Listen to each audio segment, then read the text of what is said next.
My wife was sitting on another man's lap. I was furious when I saw this, so I went to my father-in-law to complain about her.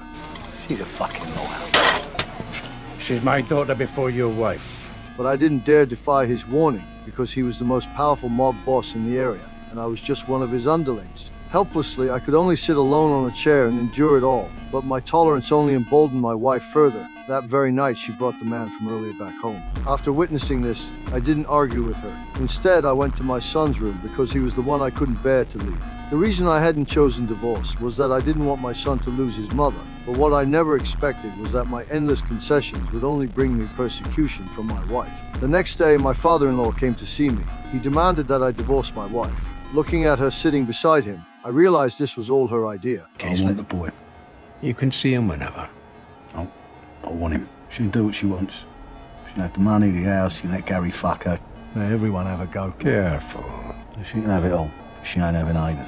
The negotiation broke down, but I knew that as a mob boss, my father-in-law wouldn't let me off easily. The following day, 2 of his men came to me, demanding that I take my son to the amusement park. I wanted to refuse, but the look in their eyes told me refusal wasn't an option. Soon, my son and I arrived at the park.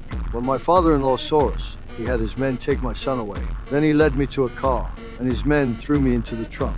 When I woke up again, I found myself in a warehouse on the outskirts of town. They threw me inside and forced an entire bottle of liquor down my throat. Then they doused the warehouse with gasoline and set it ablaze, all to make my death look like an accident. My wife stood there quietly, watching as the flames engulfed the entire building. But what no one expected was that the fire didn't kill me. To prevent any retaliation, my father-in-law found and killed my mother the very next day. When I walked into the room, I found her barely clinging to life. She was my only family. At that moment, the rage inside me reached its breaking point. I had to make them pay. So that night, I found my wife. When she saw that I was still alive, she was terrified. But I didn't kill her. Instead, I made her lure her father to the house while I hid behind the wall, waiting.